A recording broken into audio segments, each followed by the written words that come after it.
하나님 말씀 룻기입니다. 룻기 사사기와 사무엘상 사이에 있습니다. 평소에 잘 안 보시면 얇아가지고 성경이 붙어 있을 수 있어요. 사사기와 사무엘상 사이에 있는 룻기 1장입니다.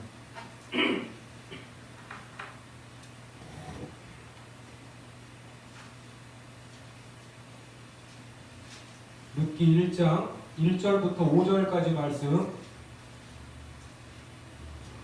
한 절씩 교독하겠습니다. 사사들이 치리하던 때에 그 땅에 흉년이 드니라. 유다 베들레헴에 한 사람이 그의 아내와 두 아들을 데리고 모압 지방에 가서 거류하였는데 그 사람의 이름은 엘리멜렉이요 그의 아내의 이름은 나오미요 그의 두 아들의 이름은 말론과 기온이니 유다 베들레헴 에브라 사람들이니라. 그들이 모압 지방에 내려가서 거기 살았더니 나오미의 남편 엘리멜렉이 죽고 나오미와 그의 두 아들이 남았으며 그들은 모압 여자들에서 그들의 아내를 받아야 했는데 하나의 이름은 오르바야고 하나의 이름은 루시더라. 그들이 거기에서 거주한 지 10년쯤에 같이 봅니다. 말론과 기럇 두 사람이 다 죽고 그 여인은 두 아들과 남편의 뒤에 남았더라. 아멘. 예, 자, 오늘부터 보게 될 말씀은 룻기입니다. 룻기 아마 연말까지 이제 볼 것 같은데요. 이 창세기부터 요한계시록에 이르기까지 이 각각의 책 이름이 있죠. 뭐 창세기, 출애굽기.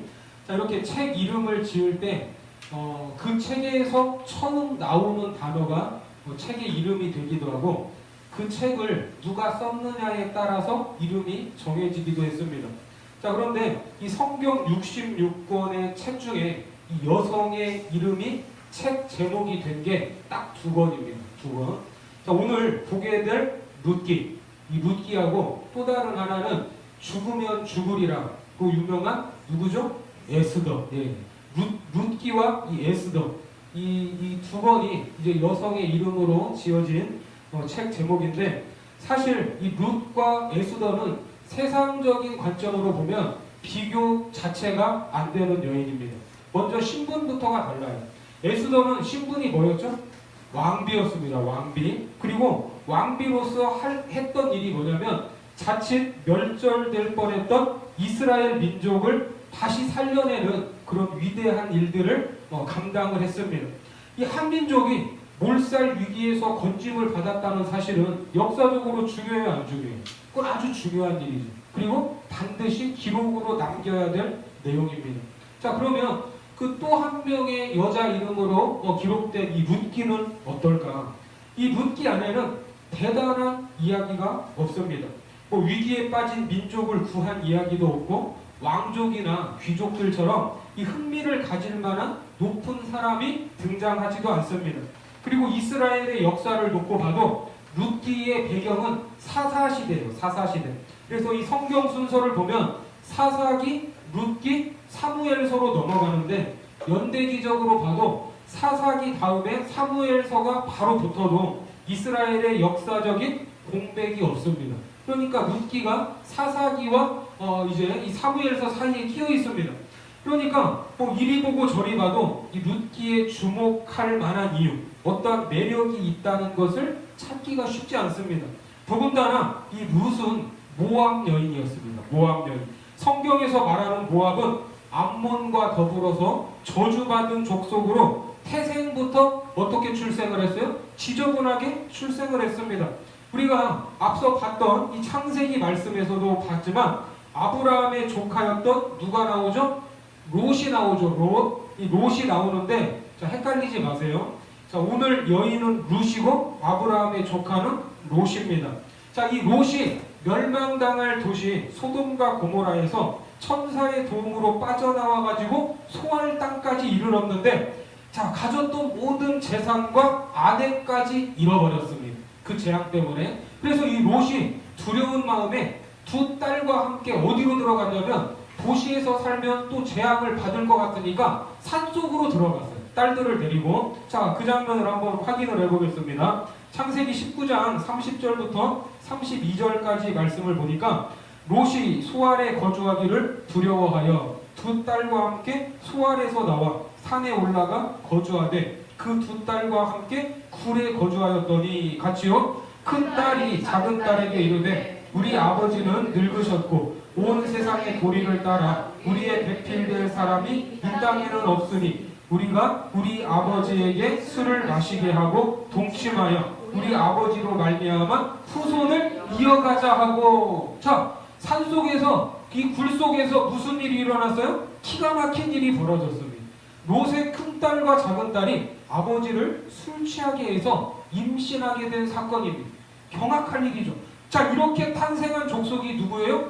모압과 암몬 족속입니다. 시작부터 저주받은 족속이에요. 그래서 신명기에서는 이렇게 말씀합니다.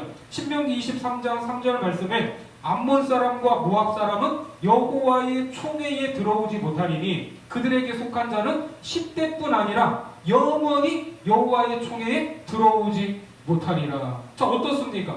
영원히 여호와의 총회 안에 들어오지 못할 것이라고 못 박아버렸어요. 누구를? 모압과 암몬 족속을. 자, 이런 저주받은 모압 족속의 여인이 바로 누굽니까? 룻입니다. 룻. 여호와의 총회에 영원히 들어오지 못할 저주받은 모압 출신의 여인이 성경에 들어왔다면 도대체 이 여인이 누구기에? 누구기에 하나님이 주목을 하신다는 말인가? 궁금하시죠? 좀 궁금해하세요. 예? 예? 자, 이 룻기의 마지막 절, 룻기의 마지막 절이 4장 22절인데 같이 한번 읽겠습니다. 시작. 오벳은 이새를 낳고 이새는 다윗을 낳았더라. 자, 이스라엘의 위대한 영웅 다윗의 할아버지가 오벳인데, 자, 이 오벳을 누가 낳았냐면 오늘부터 보게 되는 이 말씀의 주인공인 룻이 나왔습니다. 자, 마태복음 1장에 예수 그리스도의 족보가 나옵니다. 자, 마태복음 1장 5절과 6절 같이 봅니다. 시작. 살몬은 라합에게서 보아스를 낳고 보아스는 룻에게서 오벳을 낳고 오벳은 이삭을 낳고 이새는 다윗 왕을 낳으니라. 다윗은 우리아의 아내에게서 솔로몬을 낳고. 자, 그러니까 룻이 누구예요? 다윗 왕의 증조 할머니이고 예수 그리스도의 족보에 그 이름이 올라있는 여인이기도 합니다. 사람들은 대개 누구에게 관심을 갖습니까? 왕후와 귀족들, 역사에 있어서 뭔가 위대한 업적을 남긴 사람들을 주목하게 됩니다. 그래서 우리도 성경에서 위대한 인물이 성경의 위대한 인물을 한번 말해보세요 하면 우리 머릿속에 누가 떠올라요?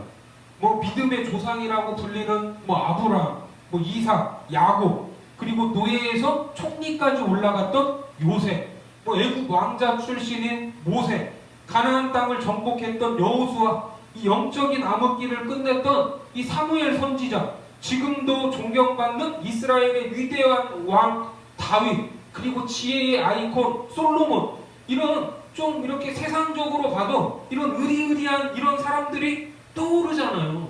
자, 솔로몬, 다윗 다 왕이었습니다. 자, 왕 앞에 우리가 선다면 우리는 어떻게 해서요? 기가 죽을 수밖에 없죠. 예? 우리는 뭐 한 자리 해먹지도 못하고 있는데, 예?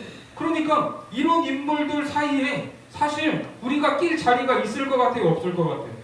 사실 끼기가 힘들죠. 세상적으로 보면. 어떻게 나 같은 사람이 감히 끼어들 수 있을까? 자, 이런 생각이 들지만 하나님의 역사 속에서 내가 맡을 수 있는 이런 큰 배역이 있을까라고 위축될 수도 있습니다. 하지만 가난한 과부이자 이방 여인이었던 룻은 결코 그렇지 않다는 것을 우리에게 가르쳐주고 있습니다. 아무도 주목하지 않았고 누구도 관심을 갖지 않은 보잘것없는 이방인이었던 룻. 그러나 그녀의 삶은 우리 가운데서 일하고 계신 하나님의 위대한 이야기를 완성하기 위해서는 성경에서 빠져서는 안 될 그러한 인물이었음을 믿으시기 바랍니다. 대수롭지 않은 평범한 인물도 하나님의 위대한 역사에 있어서 결코 빠질 수 없는 이 등장인물이라는 사실을 우리에게 말씀해주고 있어요. 그러니까 자, 우리가 지금 여기에서 예배 드리는 거 누가 얼마나 많이 알겠어요. 하지만 우리는 어떤 존재냐면 소중한 존재입니다. 소중한 존재. 아멘이십니까? 예? 자, 한번 따라해 보세요. 나는 소중하다. 나는 소중하다. 나는 필요하다. 나는 필요하다. 그렇습니다. 우리 한 사람 한 사람이 모두 다 하나님 앞에서 소중한 존재이고 우리에게 맡겨진 일들 역시 중요하다는 것을 기억하시기 바랍니다. 자, 이러한 배경과 의미를 기억하시고 자, 오늘 본문을 보도록 하겠습니다. 본문 1절 말씀 다시 한번 읽겠습니다. 시작. 사사들이 치리하던 때에 그 땅에 흉년이 드니라. 유다 베들레헴에 한 사람이 그의 아내와 두 아들을 데리고 모압 지방에 가서 거류하였는데, 자, 이 룻기의 배경이 언제냐면 사사들이 치리하던 때라는 말로 시작됩니다. 자, 사사들이 치리하던 때는 이스라엘 역사에 있어서 영적으로 가장 어두웠던 시기였습니다. 여호수아와 함께 가나안 땅에 들어왔던 이스라엘 백성들은 철옹성 같은 무슨 성? 여리고성을 무너뜨려버렸어요. 한 방에.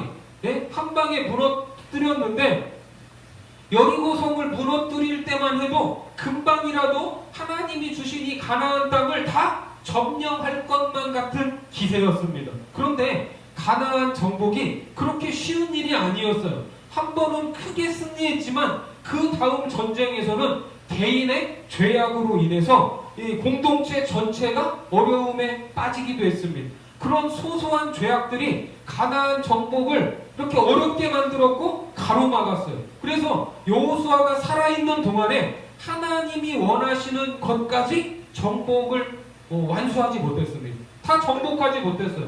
결국 여호수아도 나이가 많아 죽고 가나안 정복은 이제 누가 이어받아야 됩니까? 그 다음 세대들이 이제 감당을 해야 되고 이어받아야 됐는데 여호수아 이후의 세대들은 여호수아 세대와 마음이 같지 않았습니다. 좀 마음이 달랐어요. 자, 우리도 각 시대의 특징을 다 담아서 각 세대마다 이름을 불러요, 안 불러요? 이름을 지어서 부릅니다. 뭐 광복 세대도 있고 전쟁 세대도 있고 베이비 붐 세대도 있고 그래요, 안 그래요? 제가 대학에 다닐 때 저희 세대를 이 X세대라고 했습니다. X세대. X세대라고 불렀는데 요즘 이 청년들을 향해서는 뭐라고 불러요? 요즘 뭐 88만원 세대, 3포 세대. 왜 3포인지 아세요? 연애, 결혼, 출산을 세 가지를 포기했다 해서 3포래요. 그리고 거기에다가 내 집 마련, 인간관계 2개를 하면 5포 세대. 그리고 7포는 꿈과 희망, 직업까지 포기하면 7포 세대다. 이렇게 부르고 있습니다. 그러니까 각 세대별로 가진 특징들이 있어서 각 세대별로 이 무슨 차이가 나는 거예요? 세대 차이가 나는 거죠. 세대 차이가. 그래서 같은 시대를 살아가고 있다고 해도 세대 간에 말이 잘 통합니까? 안 통합니까? 예? 말이 통해요? 안 통해요? 저도 딸들하고 말 몇 마디를 하면 애들이 저한테 아빠하고는 말이 안 통한대요. 한국말로 대화를 하는데도 말이 안 통한대요. 왜 말이 안 통해요? 사고가 다르고 가치관이 다르기 때문입니다. 이게 단순한 세대 차이가 아니라 전혀 다른 마인드로 살아가고 있기 때문입니다. 자, 그러면 여호수아 이후의 세대는 어떤 세대였는가? 사사기 2장 10절 말씀 같이 읽어보겠습니다. 그 세대의 시작. 그 세대의 사람도 다 그 조상들에게로 돌아갔고 그 후에 일어난 다른 세대는 여호와를 알지 못하며 여호와께서 이스라엘을 위하여 행하신 일도 알지 못하였더라. 자, 여호수아가 죽고 난 후에 일어난 세대의 특징이 뭐예요? 여호와를 알지 못하고 여호와께서 행하신 일도 알지 못했습니다. 그래서 여호수아 다음 세대를 다음 세대라고 하지 않고 뭐라고 불러요? 다른 세대라고 부르는 거예요. 그 후에 일어난 다른 세대. 이들은 여호수아 세대에서 이루지 못한 가나안 정복을 이어받은 것이 아니라 가나안 민족들과 함께 사는 쪽을 택해버렸습니다. 그 후손들은. 예? 그래서 이 사사 시대가 시작이 되는 거예요. 이 사사 시대를 표현하는 가장 중심적인 말씀이 뭐였죠? 사사기 21장 25절에 보면 그때 이스라엘의 왕이 없으므로 사람이 각기 자기 소견에 옳은 대로 행하였더라. 하나님이 멸하라고 하신 가나안 원주민들과 섞여서 살았어요. 그리고 크레타 섬에서 이주해온 해양 민족 이 블레셋과도 함께 살았습니다. 자, 이들과 살면서 끊임없이 전쟁이 이어졌어요. 주변의 이방 민족들의 끊임없는 공격을 받아야 했고, 그런 민족적인 위기가 있을 때 누가 일어났어요? 사사들이 일어났어요. 사사들이 일어나서 가끔 이제 사사기를 보면 이 사사들이 하나님의 능력을 힘입어서 하나님의 땅을 다시금 회복하는 것처럼 보입니다. 그런데 또다시 이 민족은 타락해서 무너지는 모습이 반복돼요. 한번 반짝했다가 사라져버리고, 반짝했다가 사라져버리고. 이게 무슨 시대예요? 사사시대예요. 각자 자기 마음과 눈에 좋을 대로 행하던 시기, 끊임없이 우상을 숭배하던 시기, 이방 민족에게 압제당하고 도덕적인 수준이 땅에 떨어진 시기, 이때가 어느 시기라고요? 사사시대였습니다. 자, 이 사사들이 치리하던 때에 어떤 일이 있었어요? 룻기 1장 1절에 그 땅에 흉년이 드니라, 이렇게 말씀하는 거예요. 그 땅에 흉년이 들었어요. 자, 그 땅이면 당연히 이게 어떤 땅이겠어요? 하나님께서 모세를 통해 인도하신 가나안 땅입니다. 가나안 땅을 우리가 어떻게 불러요? 성경은 젖과 꿀이 흐르는 땅이라고 하지만 사실 이 가나안 땅에는 제대로 된 강이 하나도 없습니다. 사람이 살려면 강이 있어야 돼. 물이 있어야 되잖아요. 자, 그 땅은 하나님께서 계절에 맞춰서 주시는 이른 비와 늦은 비에 의지해서 농사와 목축을 하는 땅이었어요. 자, 그러면 이 하늘만 바라봐야 되는 이런 땅, 좋은 땅이에요? 안 좋은 땅이에요? 그냥 별로 안 좋은 땅이에요. 이 애굽의 나일강처럼 1년 내내 큰 물줄기가 흐르는 강이 있다면 기근이 와도 이 물을 끌어오면 됩니다. 뭐 물을 안 끌어와서 그렇지 물만 대주면 애쓰고 수고한 만큼의 곡식을 얻을 수가 있습니다. 그런데 가나안 땅에는 강이 있어요, 없어요? 없어요. 어떤 분은 요단강 이야기하는데, 요단강은 그냥 새벽에 토끼가 눈 비비고 일어나 세수하러 왔다가 이 물만 간단하게 먹고 갈다나 그런 그냥 옹달샘 같은 수준이에요, 요단강. 그러니까 이 하나님께서 차라리 어느 땅을 주면 좋아요? 이 애굽 땅을 주면 훨씬 더 좋아요. 나일강도 있고. 그런데 가나안 땅, 하늘만 바라봐야 하는 땅으로 이 백성들을 보내신 겁니다. 자, 하나님께서 이스라엘을 이런 땅으로 인도하신 이유가 있습니다. 자, 신명기 11장 11절부터 13절까지 말씀 일단 같이 읽겠습니다. 시작. 너희가 건너가서 차지할 땅은 산과 골짜기가 있어서 하늘에서 내리는 비를 흡수하는 땅이요, 내 하나님 여호와께서 돌보아 주시는 땅이라. 연초부터 연말까지 내 하나님 여호와의 눈이 항상 그 위에 있느니라. 내가 오늘 너희에게 명하는 내 명령을 너희가 만일 청명하고 너희의 하나님 여호와를 사랑하여 마음을 다하고 뜻을 다하여 섬기면. 자, 일단 여기까지 보면, 자, 왜 여기로 보내셨습니까? 오직 하나님만 바라보게 하려고 이곳에 보낸 거예요.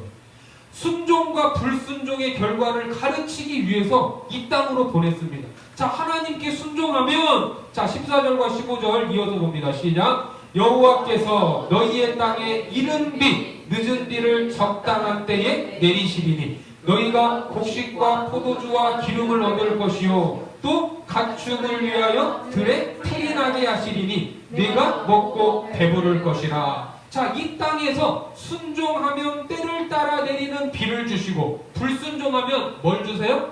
가뭄을 주신대요. 가뭄. 그러면서 이 백성들을 훈련시킨다는 것입니다. 그래서 어떻게 해야 돼요? 스스로 삼가야 합니다. 자, 16절과 17절 이어서 읽겠습니다. 시작. 너희는 스스로 삼가라. 두렵건대 마음에 미혹하여 돌이켜 다른 신들을 섬기며 그것에게 절함으로 여호와께서 너희에게 진노하사 하늘을 닫아 비를 내리지 아니하여 땅이 소산을 내지 않게 하심으로 너희가 여호와께서 주신 아름다운 땅에서 속히 멸망할까 하노라. 그렇습니다.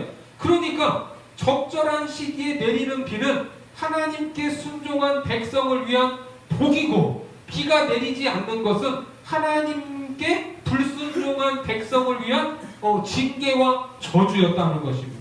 이해가 되세요? 그렇다면 그 땅에 흉년이 들었다. 하나님이 주신 이 땅에 흉년이 들었다는 것은 무엇을 의미합니까? 하나님께 불순종했고 우상 숭배를 했기 때문에 그 결과로 비가 그쳤고 그 땅에 흉년이 왔다는 의미입니다. 아멘이십니까? 자, 그런데 그 흉년이 얼마나 심했는지 어디까지 왔냐면 유다 베들레헴까지 이르게 됐습니다. 자, 룻기 1장 1절 다시 한번 보겠습니다. 시작. 사사들이 치리하던 때에 그 땅에 흉년이 드니라. 유다 베들레헴에. 자, 이때 예수님이 태어난 건 아니지만, 자, 이 예수님은 이제 나중에 베들레헴에서 태어나시죠. 이 베들레헴의 뜻이 무슨 뜻이에요? 떡집이라는 뜻입니다. 떡집. 자, 한 마을에 떡집이라는 이름이 붙었다면 거기에는 뭐가 많다는 거예요? 먹을 양식이 많다는 것을 의미합니다. 그렇죠? 그런데 이 떡집이라는 이름을 가진 곳에도 흉년이 들어서 떡이 없는 거예요. 떡이.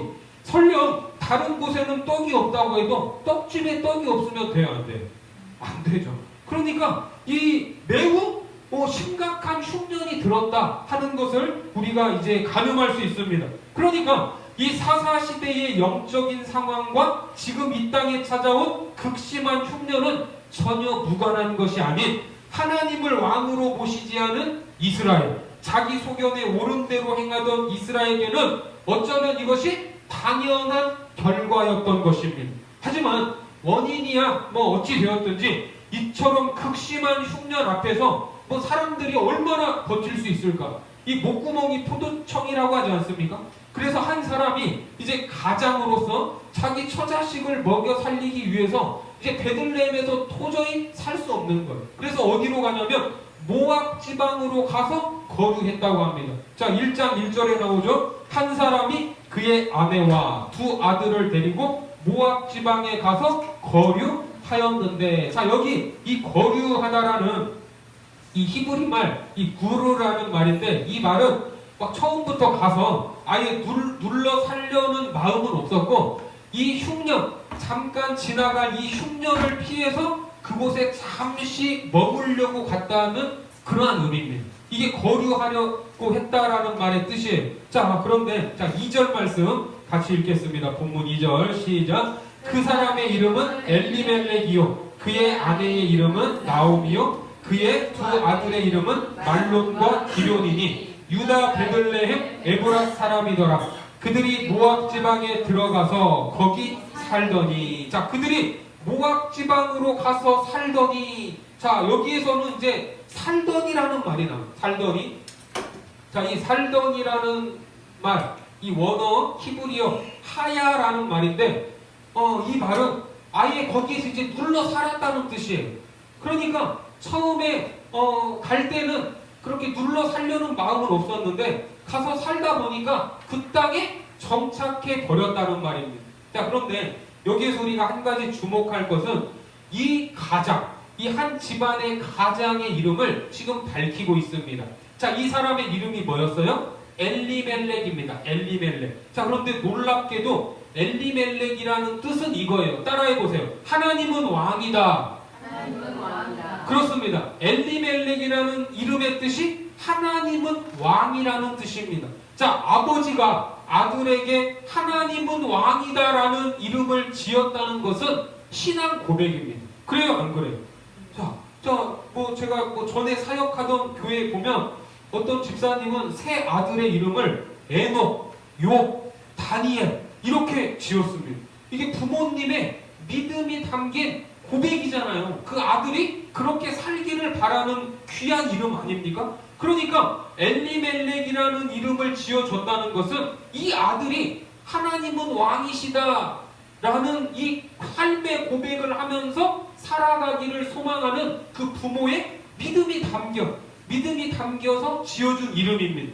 그런데 그 아들이 하나님을 왕으로 섬기지 않는다? 하나님은 왕이라는 고백의 이름을 가진 사람이 하나님을 왕으로 섬기지 않고 지금 어디로 간 거예요? 여호와의 총회에 영원히 들어오지 못할 족속들이 살고 있는 모압 땅으로 간 것입니다. 이해가 되세요?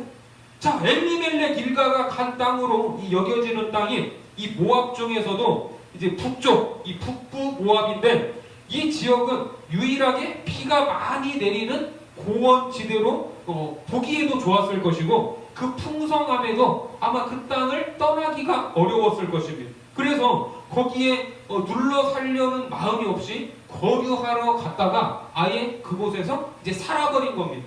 하나님이 계시고 그의 백성이 있고 그가 거주할 땅이 있었는데 그가 하나님이 주신 땅을 떠났다는 것은 하나님을 떠났다는 것, 그리고 반대편 이방 족속의 땅으로 가버린 것입니다. 그렇게 되면 안 된다는 것을 말하기 위해서 무엇을 강조합니까? 1장 2절 후반절에 보면 유다, 베들레헴, 에브랏 사람들이더라. 이 출신을 강조하고 있어요. 유다, 베들레헴, 에브랏 사람들이 저기에서 살아야 되는데 지금 어디로 갔어요? 모압으로 가버렸어요. 예? 자, 에브랏은 베들레헴의 옛 이름입니다. 옛 이름. 자, 이처럼 누구도 주목하지 않는 한 가족사.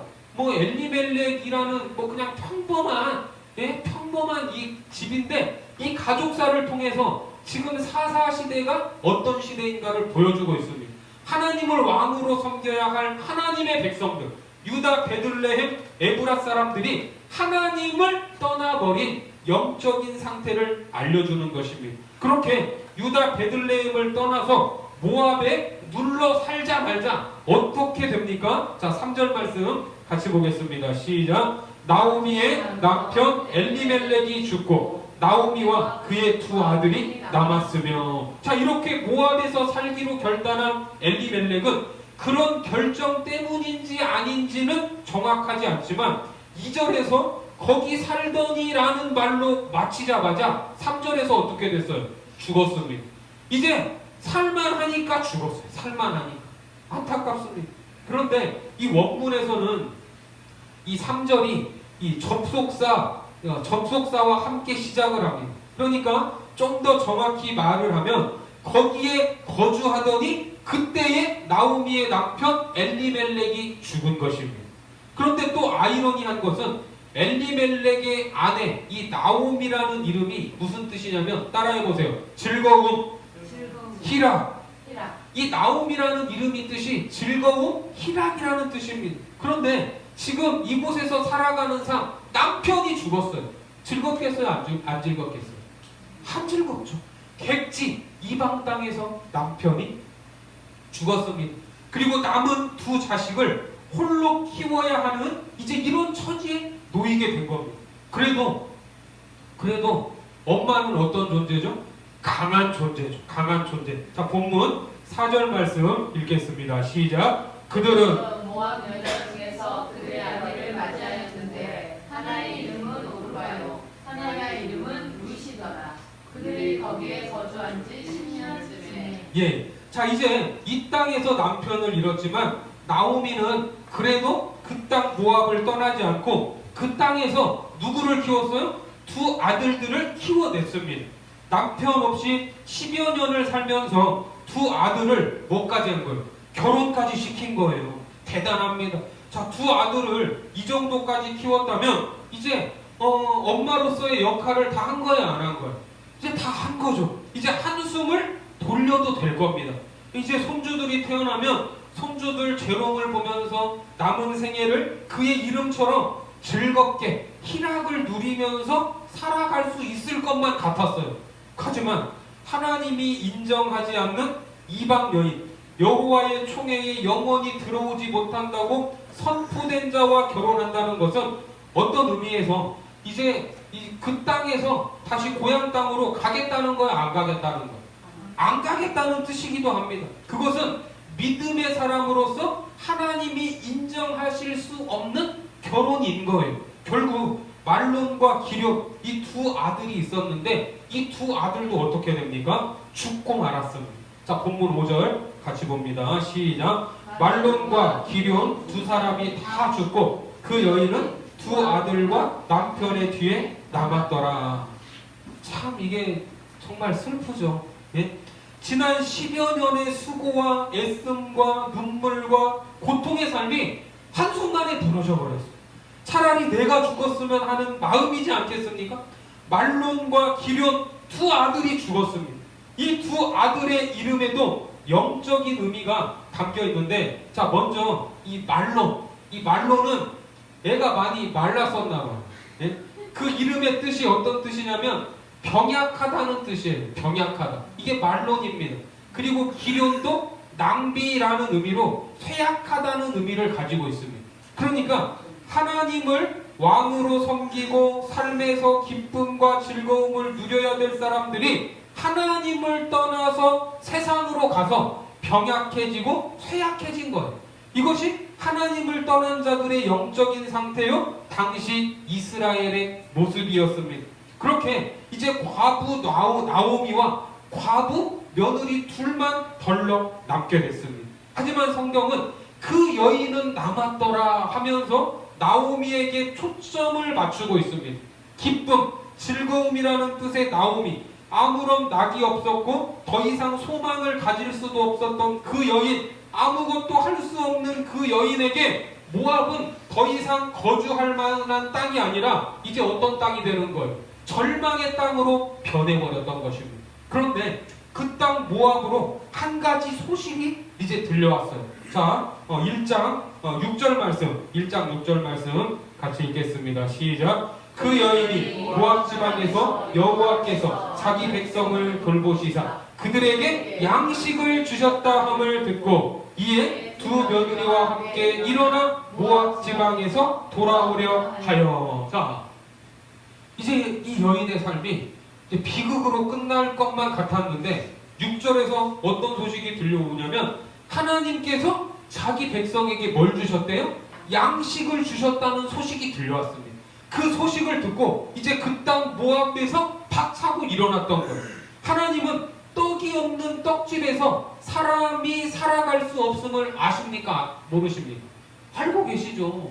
사람이 먹을 게 있어야 산다는 것. 하지만 하나님의 백성에게 있어서 떡은 육신을 위한 떡이 아닙니다. 마태복음 4장 4절에 보면 예수께서 대답하여 이르시되 기록되었으되 사람이 떡으로만 살 것이 아니요 하나님의 입으로부터 나오는 모든 말씀으로 살 것이라 하였느니라 하시니. 자, 영적인 암흑기였던 사사시대의 특징은 하나님의 말씀이 희귀한 시대였습니다. 하나님의 말씀이 마지막 사사시대의 암흑기를 끝낸 사무엘상 3장에 보면 자, 이렇게 말씀하고 있습니다. 자, 같이 한번 읽겠습니다. 사무엘상, 자, 시작. 아이 사무엘이 엘리 앞에서 여호와를 섬길 때에 여호와의 말씀이 희귀하여 이상이 흔히 보이지 않았더라. 자, 말씀이 희귀한 시대, 이상, 비전이 없는 곳에서 하나님의 백성들은 결코 살아갈 수 없음을 믿으시기 바랍니다.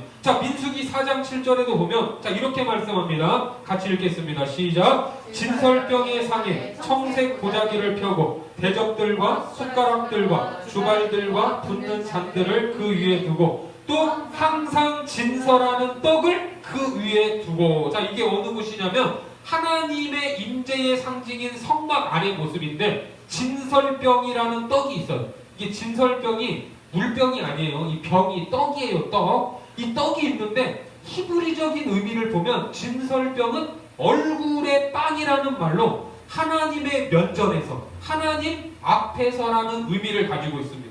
이 떡은 항상 이 성막 안에 있어야 돼요. 그러니까 진설병이 없으면 성막이 성막될 수 없고 하나님의 임재를 드러내지 못하는 것입니다. 그런데 말씀이 희귀하던 시대가 어느 시대였어요? 사사시대였어요. 사사시대. 하지만 하나님께서는 영적인 어두움 가운데 타락한 그분의 백성들을 찾아오셨습니다. 자, 1장 6절 같이 다시 한번 읽겠습니다. 여호와께서 자기 백성을 돌보시사 그들에게 양식을 주셨다. 돌보시사, 파카드라는 말은 하나님의 임재를 의미하는 말로 하나님께서 은혜를 베풀어 주셨다는 것. 그러면 당연히 그분의 은혜 아래로 들어가야 돼요? 아니면 버티고 있어야 돼요? 들어가야 되죠. 들어가야 돼요. 그러니까 우리의 삶에서 이것도 없고 저것도 없다고 죽는다고 아우성 칠 때가 있지만 사실 하나님의 백성들, 우리가 살아갈 수 있는 힘은 어디에 있는가? 여호와께서 자기 백성을 돌보시사 하나님의 은혜가 우리의 가정에, 우리의 직장에, 우리의 교회에 임할 때 우리가 살아갈 수 있다는 것을 믿으시기 바랍니다. 다른 것 다 필요 없어도 하나님의 은혜가 모든 것을 다 충만케 하십니다. 그래서 유다, 베들레헴, 에브라 이 떡집에 떡이 없어서 모압 땅으로 떠날 수밖에 없었지만 거기에는 모압 땅에는 육신의 양식은 있었을지 몰라도 뭐가 없었어요? 하나님의 임재, 하나님의 은혜는 없었습니다. 하지만 우리 삶에는 누가 뭐라고 해도 뭐가 있어야 돼요? 우리를 돌보시는, 자기 백성을 돌보시사 우리를 돌보시는 하나님의 은혜가 있어야 됩니다. 그래서 우리 삶에 필요한 은혜, 이 살아갈 힘이 무엇인가? 요한복음 6장 35절 말씀 같이 읽겠습니다. 시작. 예수께서 이르시되 나는 생명의 떡이니 내게 오는 자는 결코 줄이지 아니할 터이요 나를 믿는 자는 영원히 목마르지 아니하리라. 우리에게 뭐가 필요해요? 예수 그리스도 생명의 떡이 필요합니다. 그래서 다른 어떤 것과도 생명의 떡이신 주님과 바꾸지 않아야 됩니다. 또한 다시 하나님께로 우리의 얼굴을 돌리고 다시 하나님께로 우리의 마음을 향하고 다시 하나님의 말씀 앞에서 우리의 삶을 결단할 수 있기를 바랍니다. 그래서 그분의 말씀으로 인도함 받고 그 말씀에 순종하여 우리 삶에 하나님의 돌보심, 이른 비와 같은 축복, 또 늦은 비와 같은 놀라운 은혜가 임하는 여러분들의 삶이 되기를 주님의 이름으로 축원합니다. 기도하겠습니다. 예수께서